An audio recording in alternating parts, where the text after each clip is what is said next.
2 కొరింథీ పత్రిక 12వ అధ్యాయం 9వ వచనం. నా కృప నీకు చాలును, బలహీనత యందు నా శక్తి పరిపూర్ణమగుచున్నది.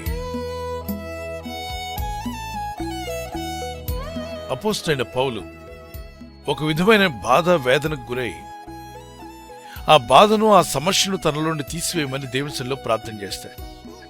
నాకు కలిగిన ప్రత్యక్షతలు బహు విశేషముగా ఉన్నందున నేను అత్యధికంగా హెచ్చిపోకుండా నిమిత్తము, నాకు శరీరంలో ఒక ముళ్ళు, నేను అత్యధికంగా హెచ్చింపకుండా నిమిత్తము నన్ను నలగొట్టకు సాతాను యొక్క దూతగా ఉంచబడిను. నేను ఒక స్పెషల్, అందరికంటే నేను గొప్పవాడిని అని గర్వం రాకుండా, తను హెచ్చించుకోకుండా, అహంకారంలో తను పడిపోకుండా దేవుడైన ప్రభు తనకు ముళ్ళు పెట్టాట. ఒక సమస్య, ఒక బాధ, అది భౌతికంగా దేహంలో అయి ఉండొచ్చు, పరిచర్లో అయి ఉండొచ్చు. అయితే ఈ బాధ నుండి తను బయటపడడానికి ప్రార్థన చేస్తున్నాడు. దేవుడిచ్చిన జవాబు ఏంటి తెలుసా?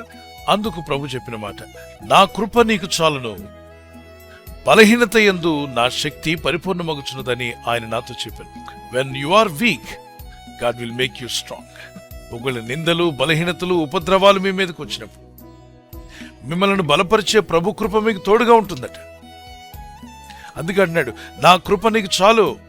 నేను ఏదైతే కృప నీకు ఇస్తున్నానో ఆ కృపను బట్టి ఆ నిందలను జయించగలుగుతావు. ఈరోజు మీరు ఎదుర్కొన్న ఈ సమస్యలు, శోధనలు, ఇబ్బందులు చూసి మీరు కూడా అనొచ్చు, ప్రభు ఏంటి ఉపద్రవాలు, ఏంటి హింసలు, ఏంటి నిందలు, ఏంటి బాధలు అంటున్నప్పుడు దేవుడు మనకు అనుగ్రహించిన కృప ద్వారా మనం జయించగలుగుతాం. కాబట్టి శోధనలు చూసి ఏదో ముళ్ళుందని, ఏదో సమస్య ఉందని, ఏదో బాధ ఉందని కృంగిపోవద్దు. వాటిని చూసి మొరపెట్టుకుంటూ కన్నీళ్లు కారుస్తూ అక్కడే కూర్చోవద్దు. ముందుకు సాగిపో. ఎప్పుడైతే నువ్వు బలహీనంగా ఉన్నావో గుర్తించాలి, అప్పుడే నిన్ను బలపరిచే దేవుని కృప నీ మీద ఉంటుంది. ఆయన కృప మీ మీద ఉండగా మీరు భయపడాల్సిన అవసరం లేదు. విశ్వసించి ప్రార్థిద్దాం. పరలోకమందున్న మా తండ్రి, ఈ వాగ్దానం ఎత్తి రోజు సమస్యలో ఉన్న నా సహోదర సహోదరుల కొరకు ప్రార్థిస్తున్నాను. కన్నీటితో, దుఃఖంతో ఉన్న వారి కొరకు ప్రార్థిస్తున్నాను. వేదనతో ఉండి నాకేందుకు ఈ సమస్య అని ఎవరైతే బాధలో ఉన్నారో వారి కొరకు ప్రార్థిస్తుండగా వీరి సమస్యలను జయించే శక్తిని వీరికి దయచేయండి. మేము ఎప్పుడైతే బలహీనంగా ఉన్నామో నీ కృప చేత మమ్మల్ని బలపరుస్తున్నావు, బలవంతులుగా చేస్తానని నీ కృప కొరకు ఎదురు చూస్తూ ప్రార్థిస్తున్నాం.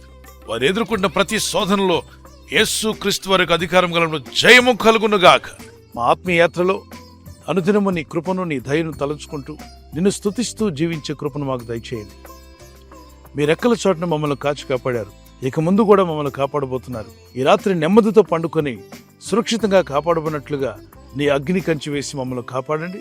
మీ చిత్తములో కొనసాగే కృపను అందరికీ దయచేయమని యేసుక్రీస్తు ప్రశస్త నామములో అందరికీ చక్కని నిద్ర దయచేసి తెల్లవారు లేచి కృపను మాకిమ్మని క్రీస్తు నామములో అడిగి వేడుకుంటున్నామా పరలోక తండ్రి, ఆమేన్. God bless you. ఈ వాగ్దానం మీతోనే కాకుండా అనేకులకు షేర్ చేయడం మర్చిపోవద్దు.